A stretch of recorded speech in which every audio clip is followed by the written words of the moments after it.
¿Y si te dijera que una de las marcas más queridas del planeta fue destruida por su propio creador? Que detrás de los mejores equipos de sonido de los 80 y 90 hubo una traición silenciosa, un gigante que devoró a su propio hijo para quedarse con su gloria. Esta no es solo la historia de Aiwa, es la historia de cómo Sony decidió borrar del mapa a la marca que alguna vez hizo vibrar el mundo entero.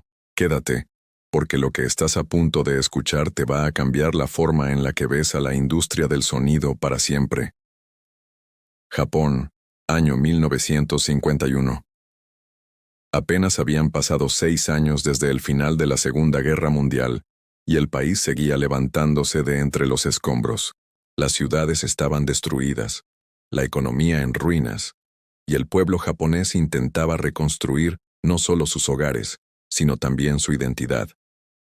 Sin embargo, en medio de esa devastación, algo empezaba a florecer. Una generación de soñadores e ingenieros dispuestos a demostrarle al mundo que Japón podía volver a brillar. Entre ellos, un grupo de apasionados por la música decidió fundar una pequeña compañía en Tokio. Su nombre era Aiwa Co. Ltd. Y aunque nadie lo sabía en ese momento, aquella empresa iba a convertirse en una de las marcas más queridas de la historia del sonido. Aiwa nació con una idea simple pero revolucionaria para su tiempo: crear productos de audio de alta calidad, accesibles para todos. En una época en que la música era un lujo reservado para quienes podían pagar costosos tocadiscos occidentales, Aiwa quería democratizar el sonido. Su visión era que cada familia japonesa, sin importar su nivel económico, pudiera disfrutar de la música en casa. Los primeros años fueron duros.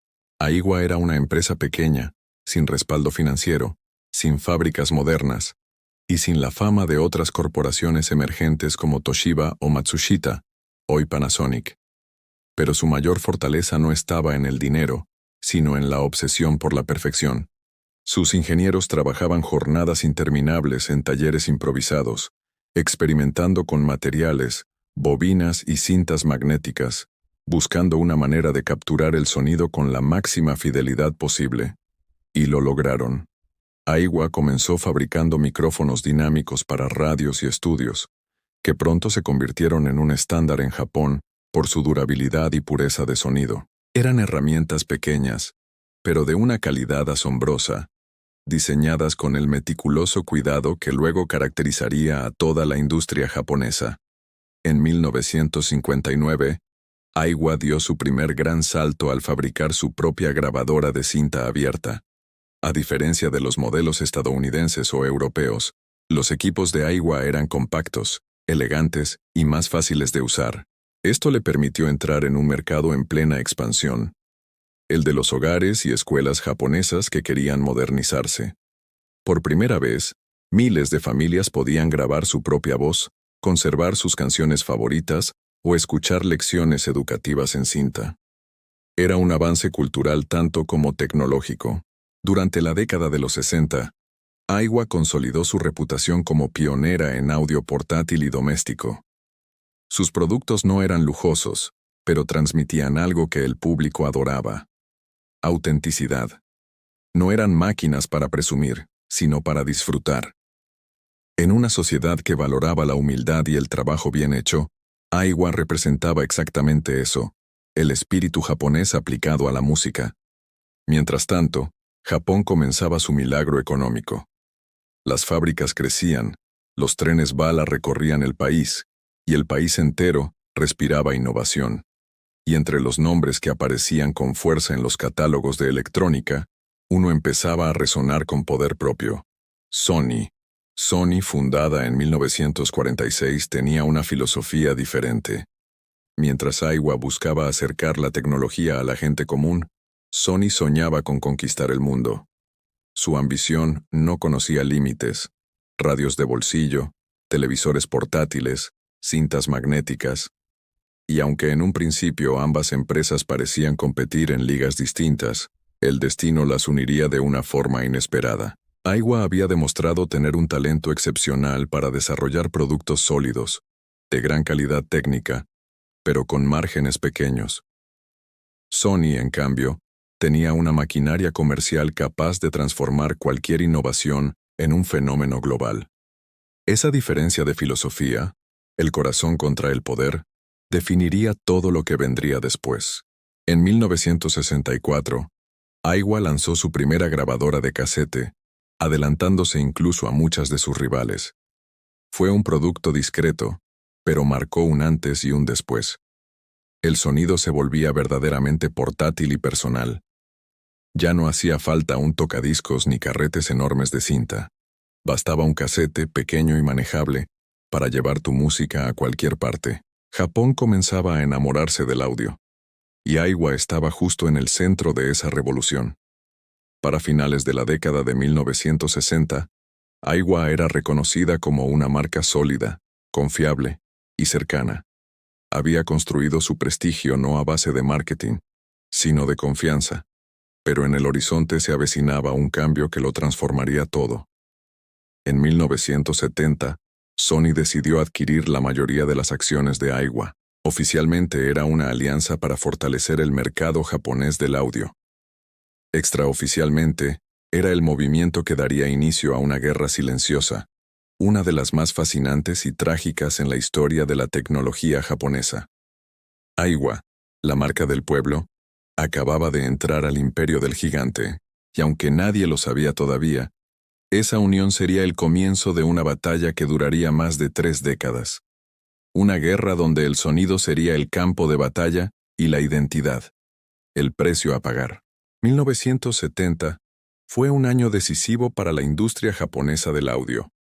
Japón se había convertido en sinónimo de innovación, precisión y excelencia técnica.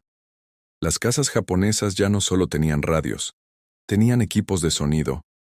La música estaba dejando de ser un lujo para convertirse en una experiencia cotidiana, y las marcas luchaban por liderar esa nueva era.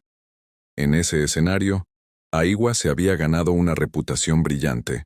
Era conocida por su fiabilidad, por su diseño meticuloso, y por algo que las grandes marcas comenzaban a olvidar: el alma del sonido.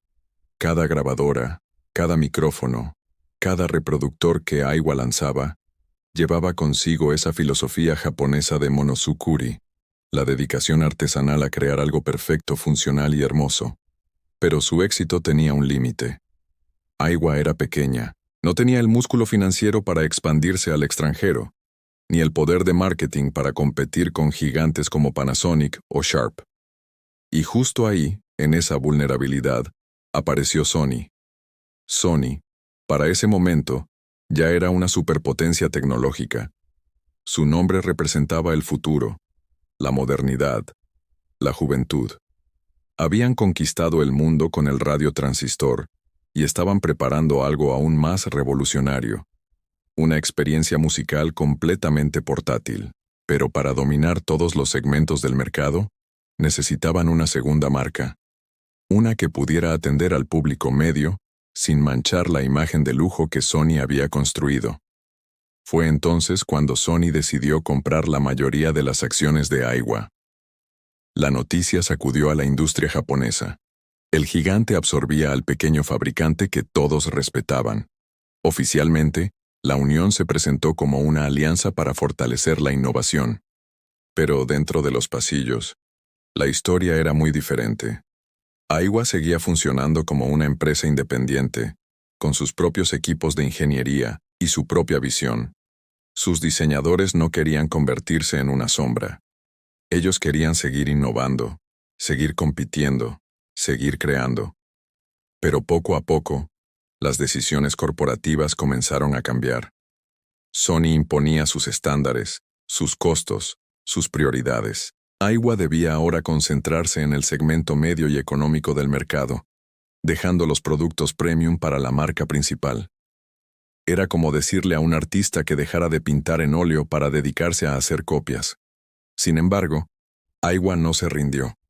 Durante los primeros años de esa alianza, sus ingenieros lograron algunos de los avances más notables en el mundo del audio portátil. Mejoraron la eficiencia de los motores de cinta, redujeron el tamaño de los cabezales y perfeccionaron la calidad del sonido analógico. De hecho, Muchos de los conceptos que luego serían fundamentales en el Walkman de Sony nacieron primero en los laboratorios de Aiwa. Sí, antes de que el Walkman se convirtiera en un fenómeno global, Aiwa ya había trabajado en prototipos de reproductores compactos con auriculares. Eran más simples, menos pulidos, pero la idea ya estaba ahí. Cuando Sony lanzó el TPS-L2 Walkman en 1979, cambió para siempre la forma en que la humanidad escuchaba música. Pero lo que pocos saben es que parte de esa revolución fue posible gracias a la experiencia y la tecnología desarrollada por Aiwa. Y aunque el público no lo sabía, dentro de Aiwa había una mezcla de orgullo y frustración. Orgullo porque su conocimiento había impulsado una revolución. Frustración porque su nombre no aparecía en los titulares. El mercado, por su parte, comenzaba a notar algo curioso. Los reproductores y grabadoras de Aiwa ofrecían una calidad igual o superior a la de muchos productos Sony, pero a menor precio. Eso los hizo increíblemente populares entre los jóvenes, especialmente fuera de Japón. En América Latina, Europa y Oriente Medio, tener un Aiwa era tener poder, sin pagar precio de lujo. Aiwa se convirtió en una marca querida, no por su marketing, sino por la confianza que generaba. Mientras Sony se posicionaba como símbolo de estatus, Aiwa se transformaba en símbolo de identidad. Era la marca de los apasionados, de los que amaban la música sin necesitar presumirla. Pero esa dualidad empezó a incomodar dentro de Sony. El éxito de Aiwa era una bendición y una amenaza. La filial estaba creciendo demasiado, y su identidad comenzaba a competir directamente con la del gigante. Lo que debía ser una alianza estratégica se estaba transformando en una rivalidad silenciosa, una batalla interna entre la visión corporativa y la autenticidad creativa. Sony controlaba las finanzas, pero Aiwa controlaba el corazón del público. Y en esa fricción nació una tensión que marcaría las siguientes décadas. Aiwa estaba demostrando algo que incomodaba a su propio dueño, que no hacía falta ser gigante para crear magia sonora. Era el choque de dos filosofías. Sony representaba la ambición global, la precisión empresarial y el control total del mercado. Aiwa representaba la pasión artesanal, el ingenio y la cercanía con la gente. Y aunque ambas compartían un mismo ADN japonés, estaban destinadas a chocar. Lo que comenzó como una colaboración terminaría convirtiéndose en una guerra familiar, una batalla de talento, innovación y orgullo que definiría la historia del audio en las próximas décadas. El tablero estaba listo. Sony había movido la primera pieza, y Aiwa, sin saberlo, estaba a punto de comenzar la lucha más difícil de su historia, la de conservar su alma dentro del imperio que la había comprado. Los años 80 fueron una década eléctrica. La música era más que entretenimiento, era identidad, revolución, expresión. El casete se había convertido en el corazón del sonido global. En las calles de Tokio, Nueva York y Buenos Aires, los jóvenes caminaban con auriculares puestos, el ritmo de su vida marcado por una cinta girando. Y en ese universo sonoro, Aiwa se consagró como la marca del pueblo. Mientras Sony capitalizaba el fenómeno del Walkman, con campañas publicitarias masivas y modelos premium, Aiwa apostó por algo diferente. Equipos que ofrecieran la máxima potencia y calidad posible al menor precio imaginable. Era una filosofía simple pero poderosa. La música debía ser para todos, no solo para quienes podían pagarla. Su éxito fue explosivo. Los productos de Aiwa se distinguían por tres cosas: diseño atrevido, tecnología sólida y un sonido que estremecía. En una época donde los equipos de audio eran símbolos de estatus, Aiwa los convirtió en una forma de expresión personal.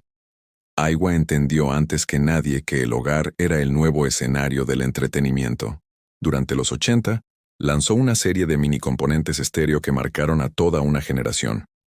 Equipos como el NSX 999, el CAW35 o el NSX V70 no eran simples reproductores.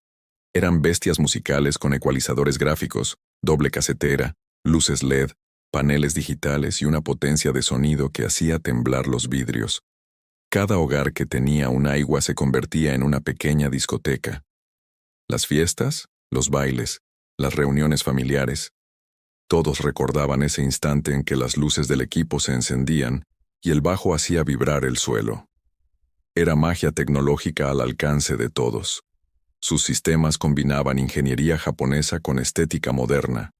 Los botones metálicos, las pantallas fluorescentes y las carcasas negras con detalles cromados transmitían una sensación de poder, juventud y sofisticación. Y lo mejor, su precio los hacía accesibles. Mientras otras marcas apuntaban a la clase alta, Aiwa conquistó el corazón de la clase media global. Aiwa no vendía aparatos, vendía actitud. Era la marca de los adolescentes que grababan sus mixtapes, de los jóvenes que descubrían su primer amor con música de fondo, de las familias que hacían limpieza los domingos con la radio encendida a todo volumen. Su logo rojo se volvió un emblema. Aiwa representaba autenticidad, emoción y cercanía. El público la percibía como su marca, no como una corporación distante. En países como México, España, Chile, Argentina, Brasil y Filipinas, los equipos Aiwa se convirtieron en íconos culturales. Era común ver los escaparates llenos de torres plateadas, luces intermitentes y carteles que decían, "El sonido que te mueve". Mientras tanto, en los clubes nocturnos y tiendas de electrónica, los vendedores sabían que bastaba con encender un Aiwa para venderlo. Su sonido lo decía todo. Detrás del éxito comercial, Aiwa también continuaba siendo un referente de ingeniería. Sus laboratorios en Tokio desarrollaban motores de precisión, circuitos de reducción de ruido y sistemas de grabación de doble dirección, mucho antes de que fueran estándar en el mercado. Además, Aiwa fabricaba para otras marcas. Sus tecnologías fueron integradas en modelos de audio de Philips, JVC y hasta en productos OEM, que luego llevaban otros logos. Pocos lo sabían, pero Aiwa estaba en todas partes, incluso dentro de Sony. Muchos ingenieros reconocían en voz baja que Aiwa era un laboratorio de ideas, un espacio donde se probaban tecnologías nuevas antes de ser adaptadas a los productos de su empresa madre. Era un equilibrio extraño. Aiwa creaba, Sony refinaba, y el mundo compraba. Aiwa entendió la cultura visual de los 80 como pocas marcas. En una época dominada por la estética tecno-futurista, sus diseños parecían sacados de una película de ciencia ficción. Paneles brillantes, luces verdes y naranjas, indicadores de volumen en forma de barras, y displays digitales que mostraban el movimiento de las cintas. Eran máquinas que respiraban vida. Encender un Aiwa era como activar una nave espacial. El sonido salía tan puro, tan potente, que te hacía sentir dueño del mundo. Y mientras Sony vendía sofisticación, Aiwa vendía emoción. La diferencia era sutil, pero definió una generación. Hacia finales de los 80, Aiwa estaba en su punto máximo. Sus productos se exportaban a más de 100 países, y sus ventas globales alcanzaban cifras récord. La marca era respetada, amada y reconocida como un símbolo de innovación accesible. Pero, como ocurre con todas las grandes historias, en su mejor momento, comenzó a gestarse el principio del fin. Dentro de Sony, algunos ejecutivos empezaban a cuestionar el papel de Aiwa. ¿Por qué invertir en dos marcas que competían entre sí?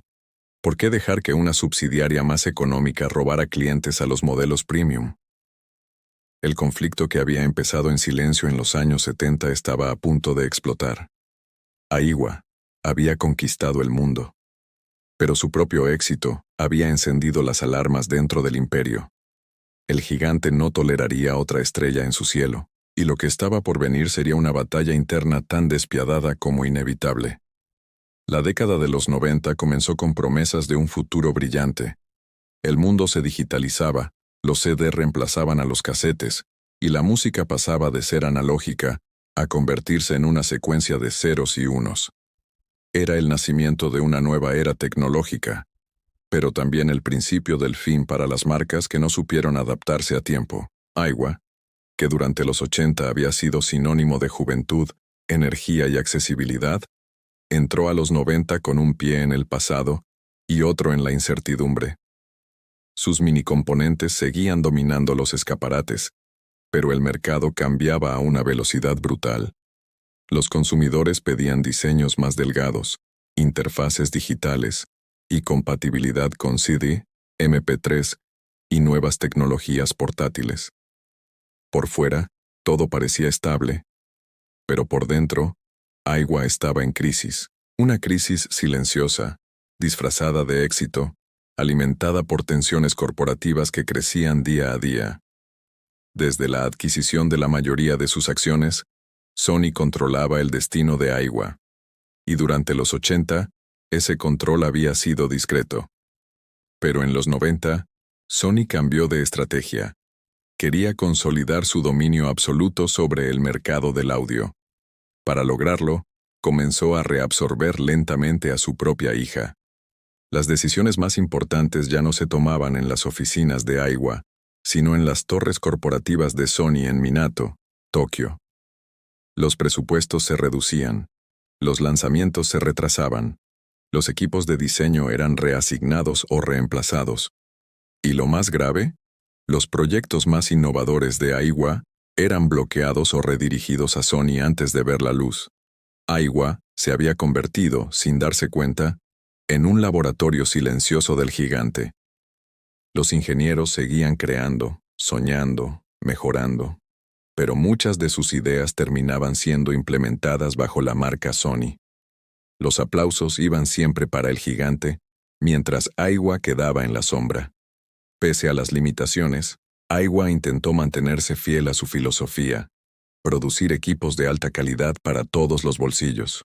Lanzó nuevos sistemas de sonido con CD, amplificadores de potencia y reproductores personales que mantenían la esencia de la marca. Robustos, potentes y con un sonido envolvente. Modelos como el NSX 999 MKI, el XR-M200 y las icónicas minicadenas con doble casetera y luces sincronizadas al ritmo de la música, se convirtieron en verdaderos símbolos de los 90. El público los adoraba, especialmente en América Latina, donde Aiwa seguía siendo sinónimo de fiesta, juventud y nostalgia. Pero la industria cambiaba. El mercado se fragmentaba con la llegada de nuevos competidores coreanos como Samsung y LG, que ofrecían productos más baratos y visualmente más atractivos. Mientras tanto, Sony empezaba a mirar hacia otros horizontes. La PlayStation, las cámaras digitales, los televisores Trinitron. El sonido doméstico ya no era prioridad.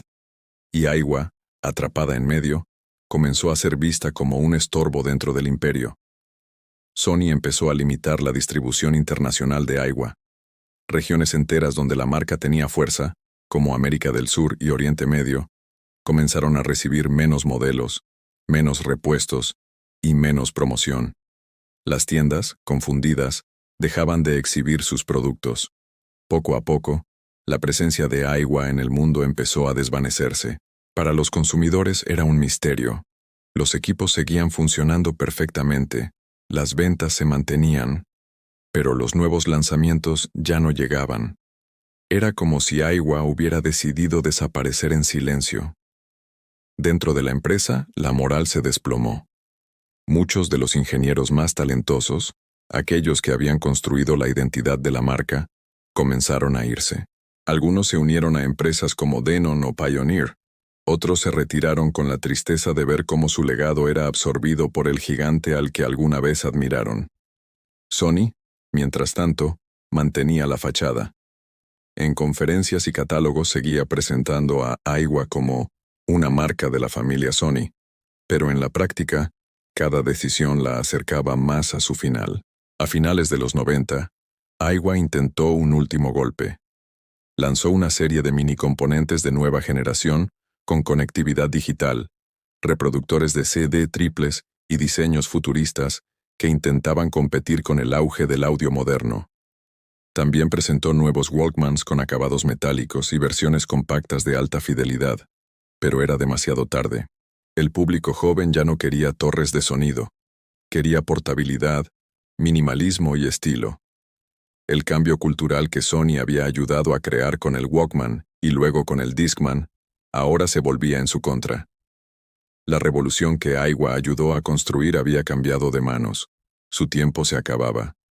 En el año 2000, Sony tomó la decisión que marcaría el fin de una era. Absorber completamente a Aiwa. Ya no habría independencia, ni innovación propia, ni filosofía artesanal. La marca del pueblo había sido oficialmente devorada por el gigante que ella misma había ayudado a impulsar. Fue el comienzo de una desaparición lenta, casi trágica. El público apenas lo notó al principio, pero para quienes conocían la historia, era como ver morir a un viejo amigo. El año 2000 marcó el fin de una era. El sonido estaba cambiando. Los casetes desaparecían, los CD dominaban, e Internet comenzaba a transformar para siempre la manera en que las personas escuchaban música. En medio de ese torbellino tecnológico, Aiwa, la marca que había puesto el poder del sonido en manos del pueblo, fue oficialmente absorbida por Sony. En un comunicado frío y corporativo, Sony anunció que Aiwa pasaba a formar parte integral del grupo para reforzar su estrategia de audio digital. Pero todos sabían lo que eso significaba: el fin de su independencia. Durante los primeros años de la década del 2000, los productos de Aiwa siguieron apareciendo, aunque cada vez con menos fuerza. Los nuevos modelos ya no tenían el alma de antes. Eran versiones diluidas, sin personalidad, fabricadas con componentes genéricos y diseños sin pasión. La esencia artesanal, aquella que había hecho grande a la marca, se había perdido entre números de serie y hojas de cálculo. Las tiendas ya no mostraban orgullosamente el logo rojo, y los consumidores, confundidos, comenzaron a notar algo extraño. Los nuevos equipos Aiwa sonaban distintos, más débiles, más impersonales. El alma se había ido. En 2006, Sony anunció la noticia que nadie quería escuchar. Aiwa dejaba de existir como marca independiente. No hubo ceremonias, no hubo homenajes, solo un comunicado interno, breve y sin emoción. Así terminó una historia que había comenzado en un pequeño taller japonés en los años 50, una historia de ingenieros apasionados, de sueños musicales, de innovación honesta. Una marca que había hecho bailar al mundo entero desaparecía sin aplausos. Pero algo extraño sucedió. Mientras el mundo digital avanzaba, la nostalgia comenzó a despertar. En foros de Internet, coleccionistas de equipos de audio empezaron a hablar de sus viejos Aiwa, de cómo seguían funcionando perfectamente, de cómo el sonido de esos equipos era más cálido, más humano, más real. El nombre de Aiwa, que había sido olvidado, comenzó a brillar de nuevo entre los amantes del sonido clásico. La comunidad de fanáticos creció. En YouTube, en Reddit, en grupos de Facebook y foros especializados, empezaron a aparecer videos de restauradores que revivían viejas torres Aiwa, grabadoras, Walkmans y mini componentes. Cada encendido era un homenaje. Cada luz LED que volvía a brillar era una chispa de historia recuperada. En 2015, algo impensable ocurrió. Una empresa japonesa independiente, con el respaldo de antiguos empleados y entusiastas del sonido, anunció que Aiwa regresaba oficialmente. No como una simple marca nostálgica, sino como un intento real de recuperar su legado. Su misión era clara: traer de vuelta el espíritu de innovación accesible que definió a la marca original. Los nuevos productos combinaban diseño moderno con un toque retro, altavoces inalámbricos, auriculares Bluetooth y sistemas Hi-Fi con un diseño inspirado en los clásicos de los 80 y 90. El logotipo rojo volvió a aparecer, más limpio, más moderno, pero con la misma fuerza emocional. Aunque el nuevo Aiwa no alcanzó la magnitud global de su antecesora, su regreso simbolizó algo mucho más importante: la inmortalidad del legado. Aiwa demostró que no era solo una empresa de sonido. Era un sentimiento, un recuerdo grabado en millones de corazones. Y aunque el mercado moderno esté dominado por gigantes como Sony, Bose o JBL, los verdaderos amantes del audio saben algo que las cifras no pueden medir: Ningún sonido es tan puro como el que despierta la nostalgia.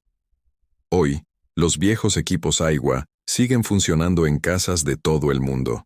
Sus luces aún parpadean, sus ecualizadores aún bailan, y sus parlantes aún vibran con la misma intensidad de hace 40 años. Cada vez que alguien presiona el botón play en una vieja torre Aiwa, no solo escucha música, escucha una historia. La historia de una marca que se negó a rendirse, de una marca que amó tanto el sonido, que prefirió morir antes que traicionar su esencia. Y aunque ya no domine los escaparates, Aiwa vive en cada frecuencia, en cada recuerdo, en cada hogar que alguna vez tembló al ritmo de su potencia. Aiwa no desapareció. Aiwa trascendió. Y esa precisamente es la diferencia entre una marca y una leyenda. Durante medio siglo, Aiwa y Sony no solo fabricaron equipos, crearon emociones. Fue una guerra silenciosa entre la ambición y la pasión, entre la perfección corporativa y el alma del sonido. Y aunque Aiwa perdió la batalla, ganó algo que el tiempo no puede borrar. El amor de una generación que todavía recuerda cómo sonaba el mundo cuando el logo rojo brillaba en su estéreo. Y si quieres seguir descubriendo las historias ocultas detrás de las marcas que marcaron nuestra vida, suscríbete porque cada semana desenterramos una nueva leyenda del pasado tecnológico.